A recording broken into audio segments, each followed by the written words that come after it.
Please don't take my baby. Who is trying to take her? The family court building on Mercer Street smelled like old carpet and broken promises. Sofia Reyes had been here 3 times in the last 4 months. She knew the smell now. She knew the sound of the fluorescent light above the second row of seats, the one that buzzed like a dying insect every 40 seconds, exactly. She knew the exact temperature of the coffee from the vending machine at the end of the hall. Cold. Always cold. No matter what time you press the button.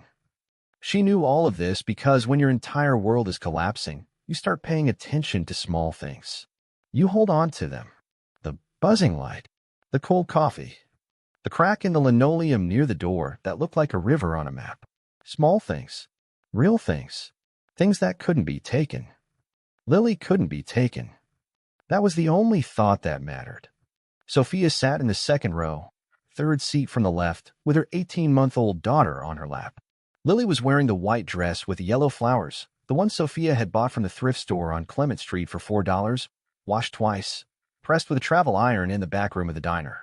She'd braided Lily's hair that morning with hands that wouldn't stop shaking. Small braids. Neat. Because appearance mattered today. Everything mattered today. Lily had fallen asleep against Sofia's chest 20 minutes ago. One small fist curled around the collar of Sofia's blouse, the way she always slept. Like she was holding on. Hold on, baby. Hold on. The courtroom door was still closed. Judge Harmon's clerk had told her 15 more minutes. That was 25 minutes ago. Sofia's attorney, a court-appointed woman named Diane, who had looked at Sofia's file for the first time in the elevator this morning, sat 2 seats away, scrolling through her phone. Sofia stared at the courtroom door. On the other side of that door, Marcus Webb was already inside. She knew it. His attorney had arrived 40 minutes before hers. They were probably already talking to the judge. Marcus had money. Marcus had connections. Marcus had been telling everyone who would listen for the last 3 months that Sofia Reyes was an unfit mother, that she worked nights, that she left Lily with unreliable childcare, that she'd been evicted twice in 2 years, that she was unstable, dangerous. None of it was true. All of it was documented.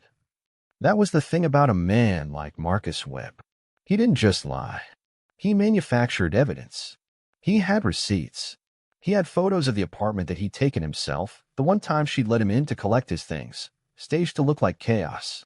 Empty bottles that weren't hers. A pile of mail that had been placed, not accumulated. A kitchen that looked dirty in the photo but was clean by the time she'd understood what he'd done. She'd reported all of this to Diane. Diane had nodded and written something down and then looked back at her phone.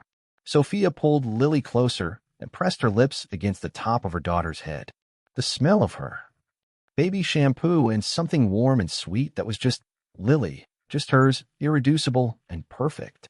The smell of the only thing she had ever done completely right. She had been 17 when she got pregnant.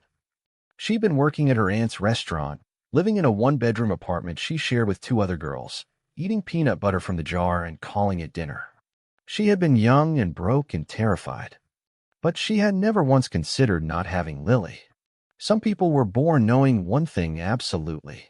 Sofia was born knowing she would love her children the way her own mother never had.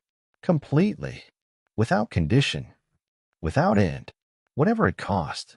It had cost everything. 2 jobs. 3 years. 1 brutal relationship with a man who had been charming for exactly 4 months before showing her who he really was. She'd left Marcus when Lily was 6 months old. Left with a baby and a duffel bag and $200. She'd rebuilt from nothing. Again. And now he wanted to take Lily. Not because he loved her. Marcus Webb did not love anything he couldn't use. He wanted Lily because Sofia had seen something she wasn't supposed to see. A conversation in a parking garage. 2 men. A transfer of something in a bag. She hadn't understood what she was looking at until later, when one of those men appeared on the news, and then it was too late, and Marcus knew she'd seen it. Lily was the leverage. That was all. Sofia closed her eyes. Please, whatever is listening, please don't let them take my baby. She didn't pray often. She'd stopped believing in things that didn't show up when you needed them. But today, in this waiting room, with the buzzing light and the cold coffee smell, and her daughter's warm weight against her chest. She would pray to anything. She pressed her face into Lily's hair, and she whispered it. "Please don't take my baby. Please. She's all I have. I'll do anything. Please." Her voice broke on the last word. She hadn't meant for it to be loud. She hadn't meant for anyone to hear. But the waiting room had gone quiet in a way she hadn't noticed. The door at the far end of the hall had opened 2 minutes earlier. She'd been too deep in her own terror to register it. And someone had sat down in the row across from her. She looked up, and the world shifted. He was not what belonged in a family court waiting room. Everything about him was wrong for this space. The wrong clothes, the wrong posture, the wrong kind of stillness.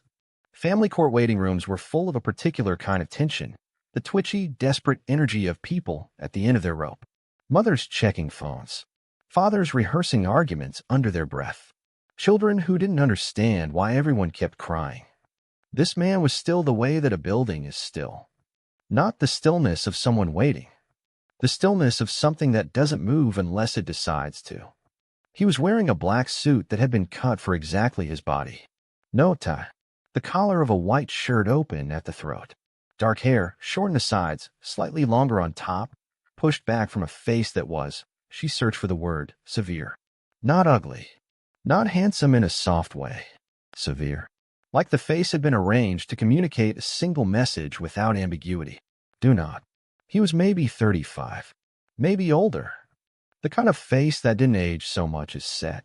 There were faint lines at the corners of his eyes that suggested he had laughed at some point in his life, though looking at him now that seemed unlikely. His hands were folded in his lap. Large hands. She noticed the tattoo that began at his right wrist and disappeared under his sleeve, darking, intricate, the kind that took years. He was looking at her. Not the way men usually looked at her. Not with interest or appraisal or the routine calculation she'd grown accustomed to deflecting. He was looking at her the way you look at something you've decided to understand. Completely. Without judgment. Just information. Sofia felt heat rise to her face. She'd been crying. She hadn't realized until now. She touched her cheek, and her fingers came away wet. "Sorry," she said automatically. "I didn't." She shook her head. "I didn't mean to make noise." He didn't say it was fine. He didn't say anything reassuring. He didn't look away. He said, "Were they trying to take?" His voice was low. Accented slightly Italian, she thought, though worn smooth by years of American speech. The kind of voice that expected to be answered. Not aggressive. Just certain that it would be. Sofia looked down at Lily, still sleeping. My daughter. Who was trying to take her? She almost laughed. The audacity of the question. The directness of it from a stranger in a waiting room.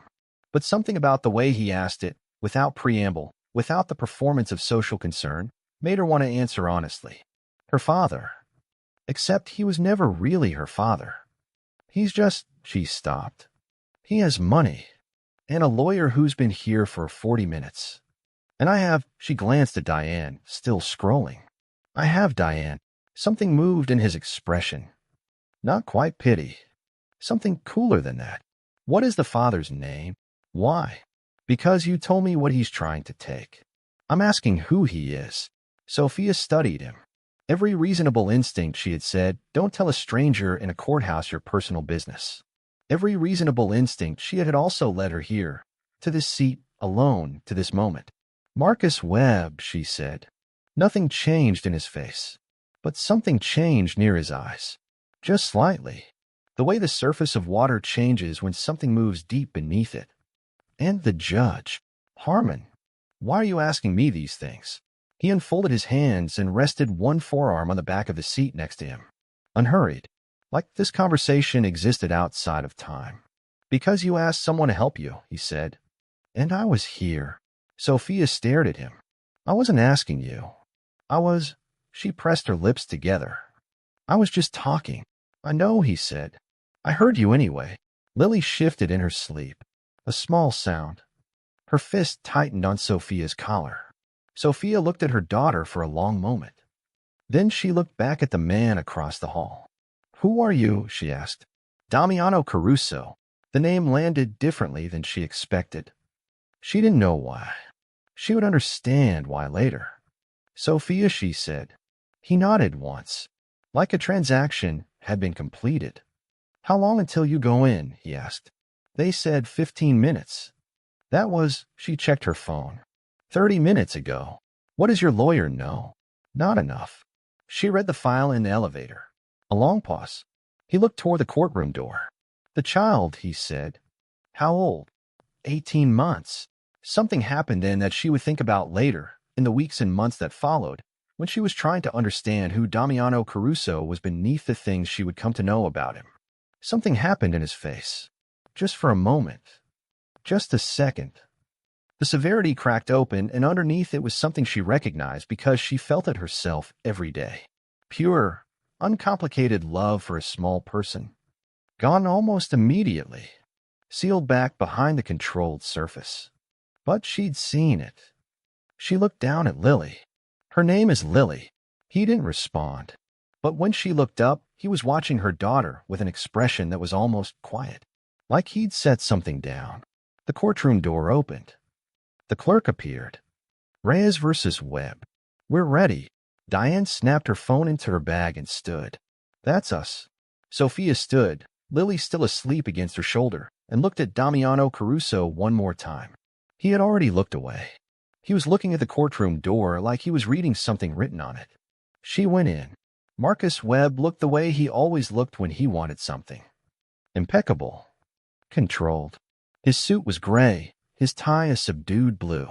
His hair was cut clean. His expression arranged into something that said, reasonable man, concerned father, nothing to hide. He'd practiced that expression. She'd watched him practice it in mirrors. His attorney was a man named Forsyth. Silver hair, thick glasses, the kind of belly that came from expensive dinners. He'd been in family court for 20 years, and he knew Judge Harmon by first name. Sofia knew that because she'd watched Forsyth and Harmon nod at each other before the session was officially called to order. She sat at the plaintiff's table and put Lily, now awake, blinking at the light, in her lap and tried to make her breathing even. The proceedings began. Forsyth was smooth. He was very, very smooth. He laid out the case in a voice like warm water. Sofia Reyes, 2 evictions. Unstable housing history. Night shift employment requiring irregular childcare arrangements. A documented history of volatile relationships. He produced photographs, those photographs, the ones from her apartment, and submitted them as evidence with the practiced ease of a man who had done this 100 times. He cited a report from a family services evaluator named Dr. Lena Marsh, who had visited the apartment in November and found it, quote, not conducive to a stable developmental environment for a child of 18 months. Sofia had never heard of Dr. Lena Marsh. She passed a note to Diane. I've never met this woman. Diane read it, nodded, wrote something down, and didn't object. Then it was Diane's turn. She stood. She read from her notes. Sofia's employment record, stable, 18 months at Caruso's, a restaurant on the north side. Her current housing, a clean 1-bedroom, rent paid on time. Character references from her employer and a neighbor, Mrs. Paulina Torres, who watched Lily 3 nights a week. She submitted them as exhibits without quite enough force. Judge Harmon looked at Diane's exhibits the way you look at a restaurant menu when you've already decided what you're ordering. Then Marcus spoke. He was soft-voiced and sad-eyed when he spoke. He said he loved his daughter. He said he worried about her constantly. He said he had tried to work with Sofia, but that she was unwilling to cooperate. He said he had a 4-bedroom house in Pacific Heights, a housekeeper, a nanny already hired and vetted, everything a child needed. Lily, who did not know this man at all, had started fussing against Sofia's chest. Not crying, just pushing. The way she pushed when she wanted to go back to the one thing she knew was safe. Shoo, Sofia whispered. Shoo, baby, I've got you. She'd always been able to say that and mean it. She was terrified that today might be the last time it was true. Judge Harmon shuffled papers. He looked at Marcus. He looked at Sofia. He looked at the photographs. Ms. Reyes, he said, the court notes that your current employment requires you to work until 2 a.m. on 3 nights per week. Can you speak to the child care arrangements during those hours? Sofia straightened. Yes, Your Honor. My neighbor, Mrs. Torres, watches Lily on those nights. She's been doing it for 14 months. Lily knows her. She's an informal arrangement, Forsyth interjected. Not a licensed child care provider. Mr. Forsyth, the judge said, you'll have your opportunity.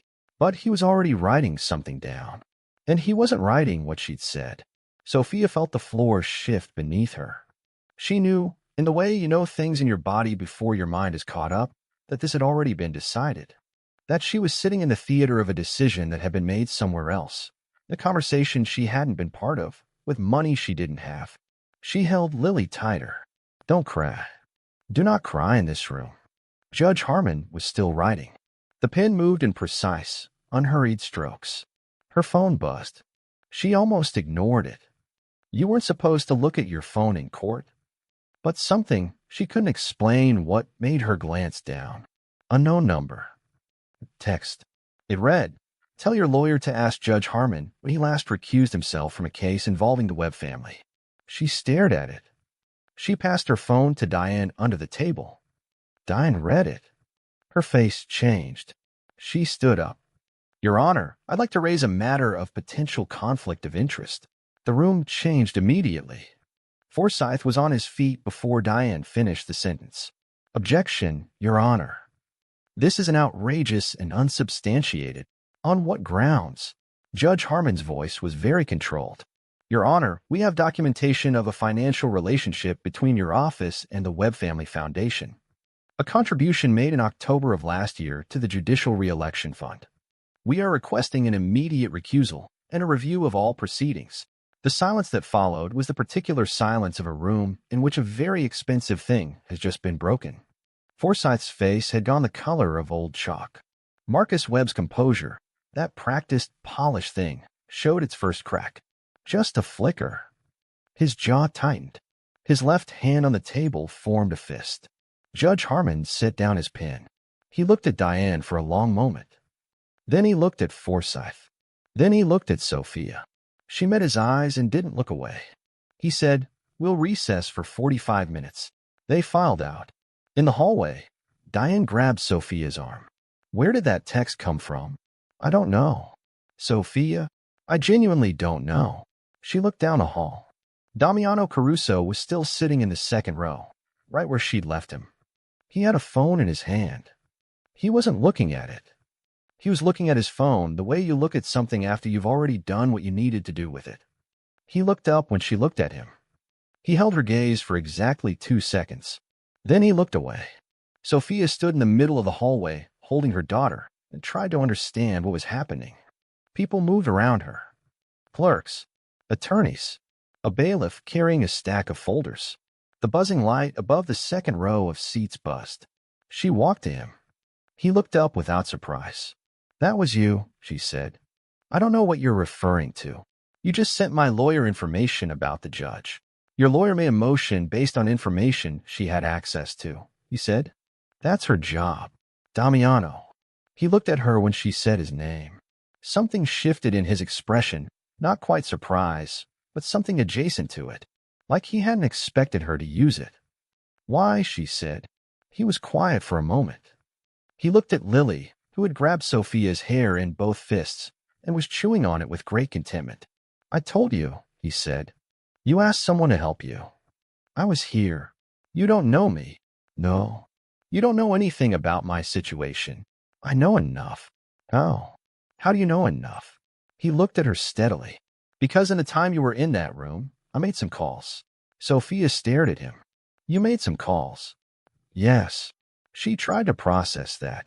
Tried to understand what kind of person sits in a family court waiting room, hears a woman cry, and makes calls that produce information capable of derailing a corrupt judge's hearing. The answer came to her slowly, like light moving across a room.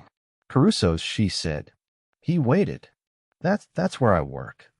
Caruso's on Broderick Street. She felt something cold move through her. Are you? Yes, he said. She'd worked at Caruso's for 18 months. She'd never met the owner. She'd never asked. It was a restaurant. It was a job. It paid $11 above minimum wage and let her adjust her schedule for Lily's appointments and the owner. She'd always thought of him as an abstraction, a name on a paycheck, had never once reduced her hours or questioned her requests. She was looking at the abstraction. You own my restaurant, she said. Among other things. She looked at him. The suit, the tattoos, the stillness. The way the other people in the waiting room had subtly, unconsciously repositioned themselves away from him without knowing they were doing it. Among other things. What other things? She asked. He met her eyes. He didn't answer. He didn't look away. She understood then. Not the specifics, not the scale, but she understood the category. She should have been frightened. Every reasonable instinct, she had said, step back, step away. Take your daughter and thank this man politely and do not go any further into whatever this is. But Lily was in her arms and Marcus Webb was 40 feet away behind a closed door and a corrupt judge was in recess and she had a court-appointed lawyer who'd read her file in an elevator. She had nothing except the man sitting in front of her who had heard her crying and made phone calls. She sat down in the seat next to him. He looked at her. What happens when the recess ends? She said. Harmon recuses himself. New judge is assigned within 48 hours. Forsyth files a delay motion. You get a continuance. And then you have time. Time for what? He looked at her in a way that said, you know, for what? Marcus Webb isn't going to stop, she said. Even if Harmon is removed, he has money. He'll just. Mr. Webb has several business interests that are currently under review by 2 different federal agencies, Damiano said. He doesn't know that yet. Within the next few weeks, his primary concern will not be a custody dispute. Sofia felt the ground shift again, but differently this time. Not the sickening drop of before. Something more like the feeling of finding a wall in the dark, solid, unexpected there. How long have you known who I am? She asked. Your employment records are on file at the restaurant. I knew your name. I recognized it when you told me, but you didn't say anything. I was waiting to understand the situation, and now you understand it. Yes. Lily had stopped chewing Sofia's hair and was now examining Damiano with the frank, searching stare that babies reserve for new things. She reached one small hand in his direction. Curious, unafraid. Damiano looked at her hand. Something happened in his face again. That same thing she'd seen earlier. The crack in the severity. The something underneath. He extended one finger. Lily grabbed it immediately with her entire fist. He looked at Lily's hand around his finger for a long moment. His expression was impossible to read and absolutely readable. It was the expression of a man looking at something that reminded him of something he'd lost. She's fearless, he said. She's always been like that, Sofia said softly. Since the day she was born. I don't know where she gets it. He looked at Sofia then. A long look. I think you know, he said. The door at the far end of the hallway opened. Marcus Webb came out. He walked toward the water fountain. Forsyth was behind him, already on his phone. Marcus had the look he always had when things weren't going to plan, the practiced calm wearing thin at the edges, the jaw slightly tight, the eyes doing the calculation they were always doing. He hadn't seen her yet. Then he did. He stopped. For a moment, he just looked at her. Then his eyes moved to the man sitting beside her, and something happened in his face that she had never seen there before. Just a flicker. Just a second. The kind of thing a controlled man couldn't entirely contain. Fear. He covered it immediately. He walked toward her with a measured pace of someone who had decided to manage the situation. Sofia, he said. His voice was smooth. Quite a little move in there. I don't know where you found that information, but it won't. You should stop talking, Damiano said. He hadn't raised his voice. He hadn't stood up. He hadn't looked at Marcus directly. He was still looking at Lily's hand around his finger, the way he'd been looking at it since before Marcus arrived. Marcus stopped. He looked at Damiano the way you look at something you don't have a category for. The suit, the stillness, the tattoos. Excuse me, Marcus said. Damiano looked up then. He looked at Marcus Webb with the expression Sofia would come to understand meant that the decision had already been made and the conversation was a formality. You heard me, Damiano said. You should stop talking. You should walk back down that hall.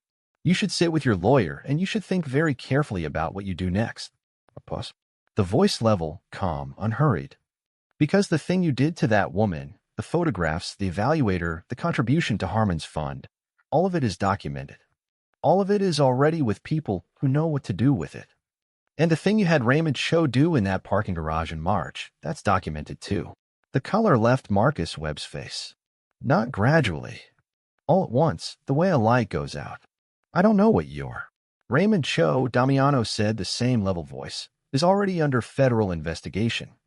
The additional evidence he needs for a conviction will be provided.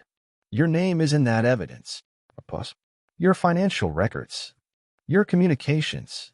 The arrangement you made in March. He tilted his head slightly. You used a child as leverage to silence a witness. Do you understand what I'm telling you? Marcus's throat moved. His mouth opened. Nothing came out.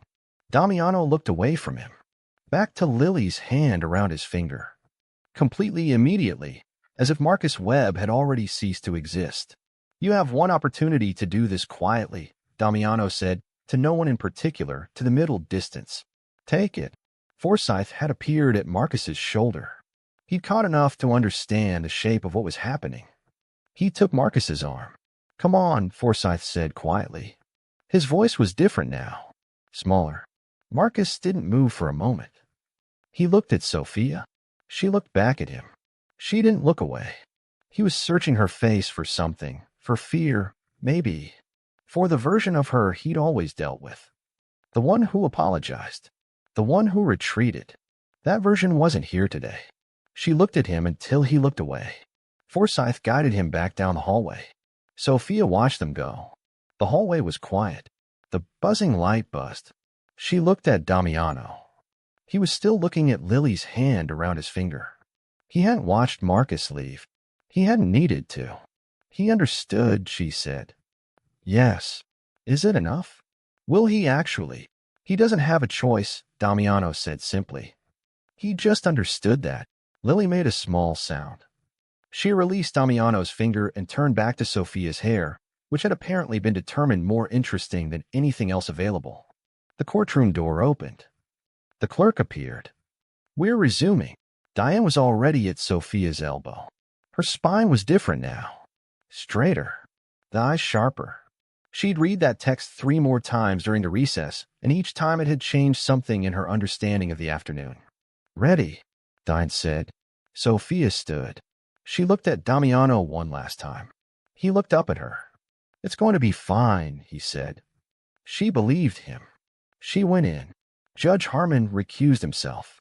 He did it in the flat, careful language of a man containing something much larger than the words he was using. He cited a procedural conflict. He made no eye contact with Marcus Webb or Forsyth. He gathered his papers and left through the side door. Forsyth immediately requested a delay. Diane, who had been sitting up straighter since reading that text, said that any delay would need to be accompanied by an immediate withdrawal of the emergency custody motion. There were 20 minutes of back and forth. At the end of those 20 minutes, the emergency custody motion was withdrawn pending reassignment. Lily was staying with her mother. Sofia sat very still for a moment after the courtroom cleared. Lily was on her lap, pulling at the buttons on Sofia's blouse with focused, cheerful determination. Diane gathered her papers. I don't know where that information came from, she said, but I'm going to spend the next 48 hours making sure it's airtight before the new judge is assigned. It's airtight, Sofia said. Diane looked at her. Looked like she was about to ask a question. Decided not to. I'll be in touch, she said and left. Sofia walked out of the courtroom. The waiting room was empty. The seat where Damiano Caruso had been sitting was vacant. The buzzing light buzzed. She felt something cold move through her. Unexpected. The particular loneliness of having been helped by someone who was no longer there. She was being ridiculous. She'd met the man 45 minutes ago. She pulled out her phone. There was a new text from the unknown number. It said dinner. Tonight. My restaurant. 7 o'clock. Not a request. She stared at it. Then, beneath it, another text. Bring Lily. Mrs. Torres can have the night off. She stood in the empty waiting room and held her phone and thought about several things simultaneously. She thought about the fact that he'd known her schedule well enough to know Mrs. Torres watched Lily on her night shifts. She thought about the fact that he had just effectively dismantled a corrupt judge's hearing with a text message. She thought about the way he looked at Lily's hand around his finger. She texted back, "How did you know about Mrs. Torres?" The response was immediate. "I know everyone who touches the people who work for me." She put her phone in her bag. She walked out of the building into the cold November air, her daughter on her hip, and she stood on the steps of the family courthouse on Mercer Street and looked up at a sky the color of a bruise, and she breathed. "We're okay," she told Lily. Lily grabbed her face with both hands and pressed their foreheads together. A thing she'd done since she was 4 months old. The best thing. "We're okay," Sophia said again, and this time she meant it. She had worked at Caruso's for 18 months. She had eaten from its kitchen 100 times. On breaks, the food the chef left out for staff, incredible food, always food that tasted like someone cared. She had carried its plates to tables and learned its regulars and mopped its floors at 2 in the morning and thought of it as the place that kept her alive. She had never seen it like this. At 7 o'clock on a Tuesday evening, Caruso's was full in the way that good restaurants are full on Friday nights, warm and loud and humming with something that felt, if you were inclined toward the word, like life. The same tables she'd cleared 100 times were set with white linen and candles. The same bar where she'd picked up drink orders was polished to a mirror. The same kitchen that smelled like garlic and olive oil and rosemary always was sending out plates that made people close their eyes when they took the first bite. She came in through the front door for the first time. Marco, the maitre d', who had always been polite to her in the particular way that senior staff are polite to new staff, courteous, neutral, slightly above, met her at the door and looked at her with an expression she'd never seen on him before. Genuine warmth. "Ms. Reyes," he said.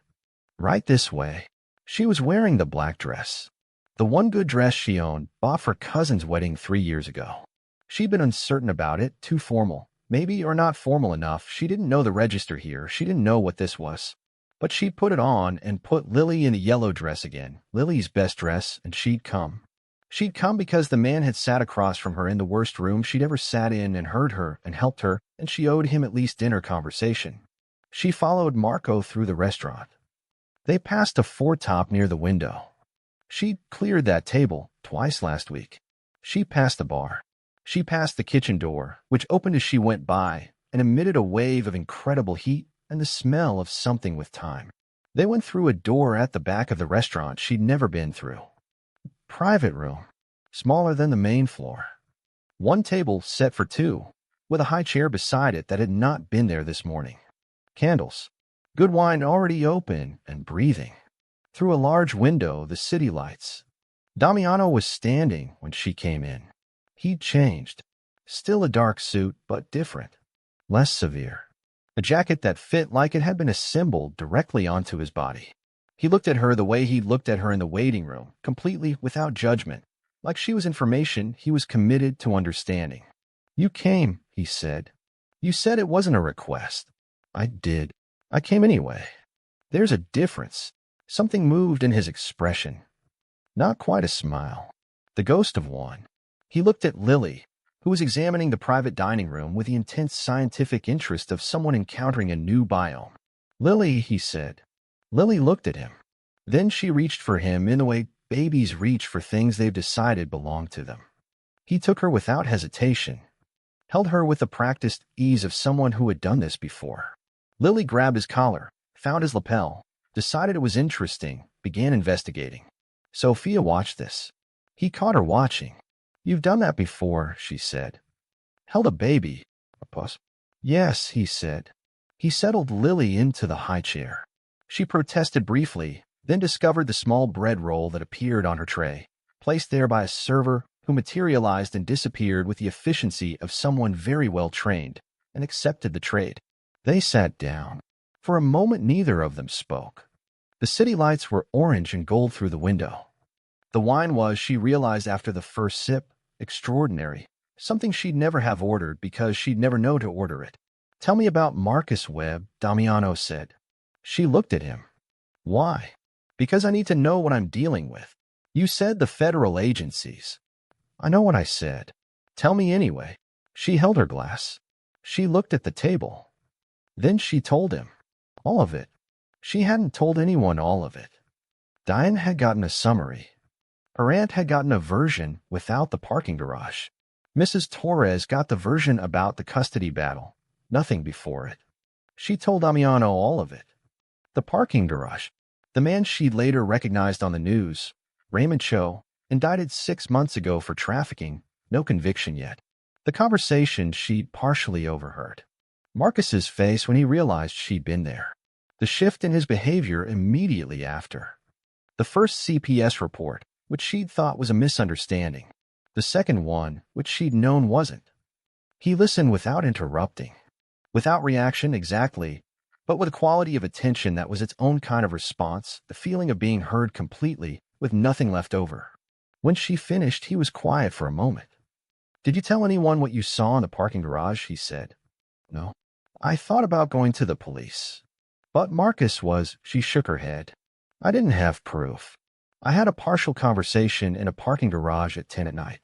And Marcus has a city councilman in his contacts, and I'm a waitress." Was he said. She blinked. "You said you're a waitress," he said. Past tense. "You don't work that shift anymore." She looked at him for a moment. "What does that mean?" He refilled her glass. Easy, unhurried. Like they were talking about weather. "It means that as of tomorrow, you're the assistant manager of this restaurant. The position comes with a salary increase, standard hours, and an office that isn't a dining room chair. Your current supervisor has already been notified." Sofia stared at him. "You can't just." "I can. I own the restaurant. That's not the point." "I didn't ask for." "No," he said. "You didn't." She held his gaze. Across the table, Lily was working through the bread roll with the focused intensity of someone completing an important project. "Why are you doing this?" Sofia asked. He was quiet for a moment. He looked at Lily. Then he looked at Sofia. Something in his expression opened slightly, not the crack she'd seen in the waiting room, but something deliberate. A choice to show her something rather than contain it. "I had a daughter," he said. The past tense landed in the room and stayed there. Sofia didn't say anything. She waited. "She was 2 years old," he said. "Her name was Arya." A pause. "8 years ago. A car accident. Her mother also." He looked at the table. "I was not present. I was attending to other things." The silence between them was not uncomfortable. It was the silence of something that had weight. "I'm so sorry," she said. He looked up. His expression was composed in the way that grief composes itself after years. Not healed, exactly, but contained. Managed. Integrated into the architecture of a person rather than destroying it. "When I heard you in that waiting room," he said, "it was not an abstract concern. You understand." "Yes," she said quietly. He nodded once. They ate dinner. The food was extraordinary. She'd known the kitchen was good, but not like this. Not the private dining room version of itself. Not this alive. They talked. Not about Marcus, not about the courthouse, not about the things that had weight. About Lily, who had progressed from bread to pasta, and was now involved in a complex negotiation with gravity regarding a piece of rigatoni. About the restaurant, he asked her questions about the floor, about which systems weren't working, about which of the regular customers she'd come to know. He listened to her answers with the same quality of complete attention he brought to everything. She'd been talked at by men her whole life. Talked over. Explained to. Managed. He asked her questions and listened to the answers. She thought, I could get used to this. I should be careful about that. At 9 o'clock, Lily fell asleep in the high chair, tipped gently sideways, her cheek against the tray, the remainder of her pasta still in one fist. Damiano looked at her for a long moment. She trusts the world, he said. She trusts me, Sofia said. That's the world to her. He looked at Sofia. Something moved through his eyes, complex, layered, old. That's a heavy thing to be, he said. Yes, she said. It's the best thing I've ever been. He looked at her for a long moment. Then he stood, and with the careful, practiced ease of someone who had done this before, he lifted Lily from the high chair without waking her, settled her against his chest, one large hand against her back. Lily didn't stir. He carried her daughter for her while she gathered her coat and bag. She thought, I should not trust this man. I should be more careful than this. I don't know what he is or what this is. She thought, he carried my daughter without being asked. In the car, a car and a driver she hadn't known to expect, waiting at the back door. She sat with Lily across her lap and Damiano sat beside her, and they didn't talk. The city moved past the windows. It was raining now, fine and cold. When they reached her building, he walked her to the door. She stood on the step with Lily warm and sleeping against her shoulder. "Marcus Webb," she said. "Yes. What's going to happen to him?" He looked at her. "He's going to lose everything that matters to him. His business interests will be investigated. Evidence that has been properly documented and stored will reach the appropriate agencies. He will have no time or resources left for custody disputes. And the man in the parking garage? Raymond Cho. Raymond Cho is already under investigation. The additional documentation he requires will be provided." She studied him. "You are very certain about all of this?" "Yes." "Why?" He looked at her for a moment. Then, "Because I've already begun." She stood on the step. "Damiano, what you want from me?" A long pause. The rain on the street. The orange glow of the sodium lights. "Nothing," he said. "That's not a real answer." "It is," he said. "You owe me nothing. What I've done tonight has nothing to do with debt." She looked at him. "Then what does it have to do with?" He looked at her face, at Lily's sleeping face against her shoulder. Something shifted in his expression, the composed severity giving way to something underneath it that was simpler and older and, she thought, truer. "I heard you in that waiting room," he said.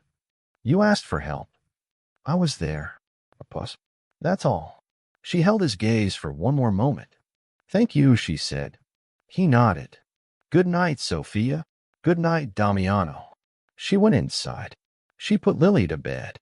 She sat on the edge of her daughter's small bed in the dark and listened to her breathe. "We're okay." This time she was certain. 3 weeks later, Marcus Webb was arrested. He was arrested on a Tuesday morning. She read about it on her phone during her break, sitting in the small office that was now hers, behind the desk that had her name on a placard. Federal charges, wire fraud, conspiracy, and buried in the 5th paragraph of the news report, a connection to Raymond Cho's trafficking operation, specifically to the financial infrastructure that had made it run. She read the article twice. Then she put her phone down on the desk and sat very still for a moment. There was a knock at the door. Marco appeared. "Ms. Reyes, Mr. Caruso is here." He was in the doorway a moment later, the black suit and the stillness and the tattoos in the face that had begun to feel, in the last 3 weeks, like something she recognized. He'd come by the restaurant twice in those weeks. Brief visits, not announced. He'd asked her about the floor, about the new scheduling system she'd implemented. He looked at Lily's photograph on her desk and said nothing. She held up her phone. "Did you know today was the day?" "Yes." "Why didn't you tell me?" "I didn't want you to spend the last 3 weeks thinking about it." She looked at him for a moment. Then she set the phone down. "The custody case," she said. "Withdrawn this morning." His attorneys filed voluntary withdrawal of all pending motions. Without his financial resources or his legal team, there's nothing to proceed with. She absorbed this. The thing she'd been terrified of for 3 months, the weight she'd carried every single day, the thing that had made her wake at 4 in the morning and stand in Lily's doorway and watch her sleep just to make sure she was still there, was gone. She didn't cry. She thought she would cry. She was too full for tears, somehow. Too large for the chair, too large for the room. "She's safe," she said. "Yes." "He can." "No." She looked at the window.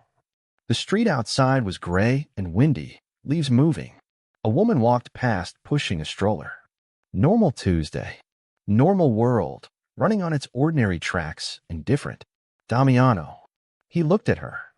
"Arya," she said. "Your daughter." "Is there?" She stopped. "Is there anything I should know about what happened?" "Whether it was an accident," he said. "A genuine accident." His voice was even.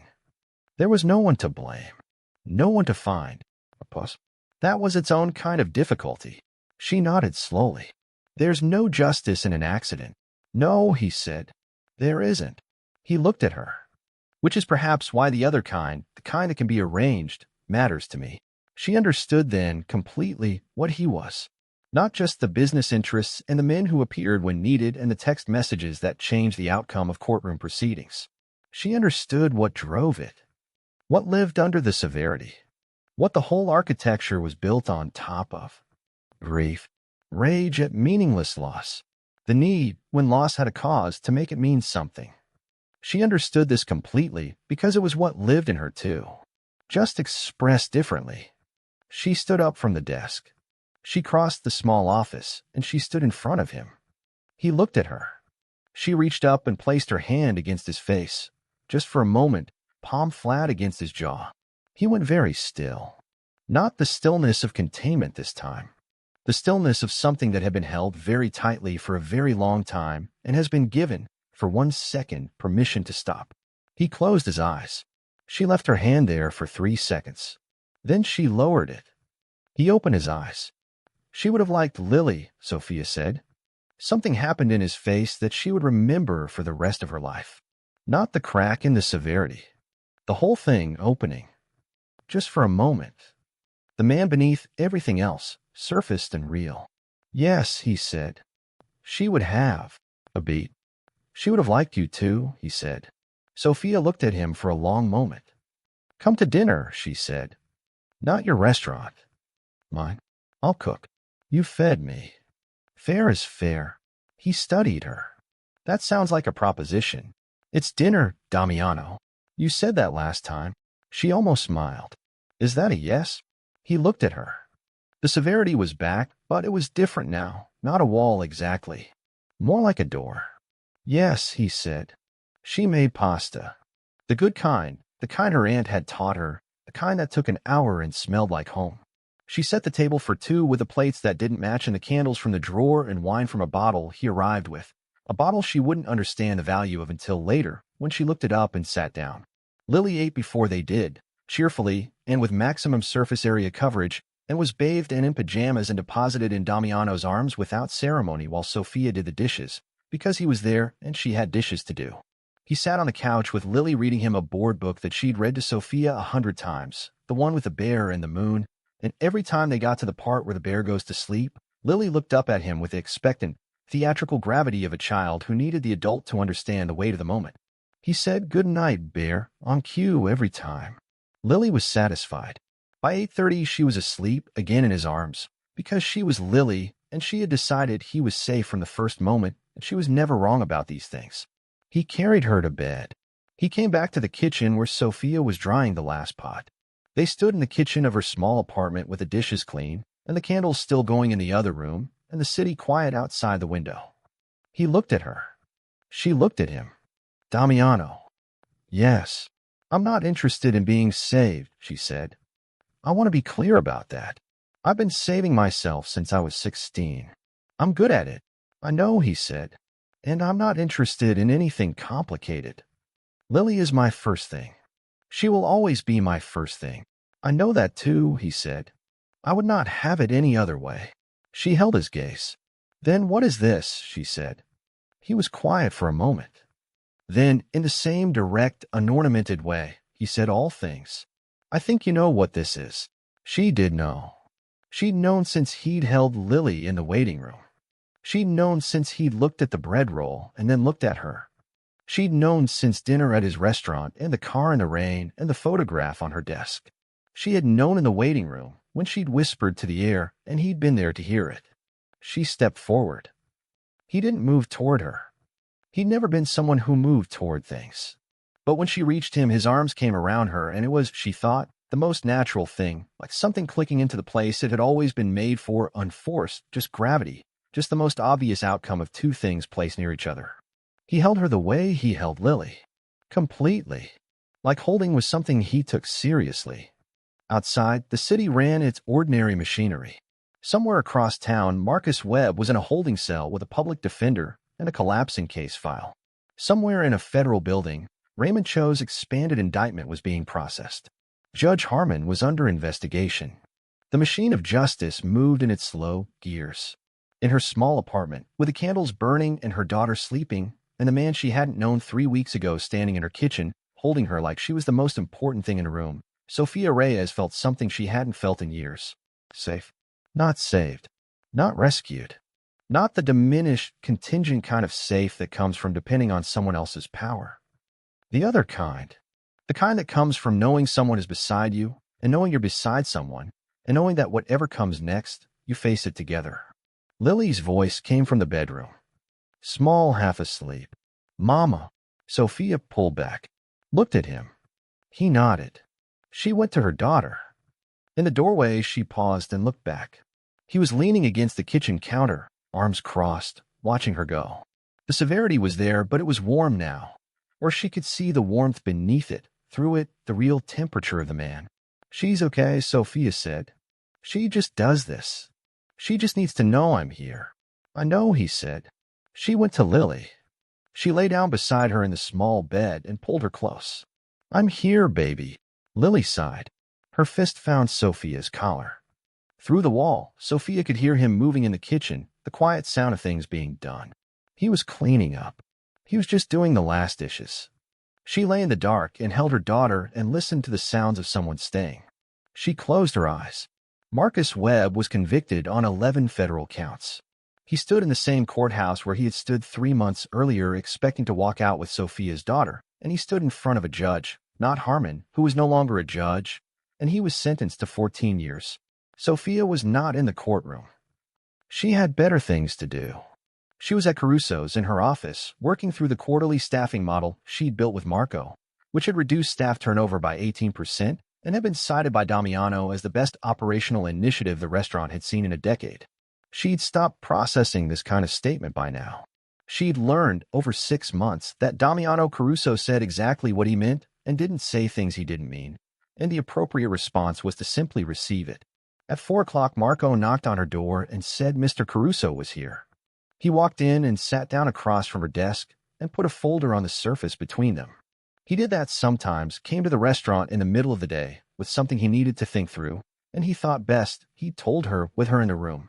She had not told him what to do with that information. She had kept it and held it in the warm place where she kept all the things that mattered. Quarterly numbers, he said. For your review. She opened the folder.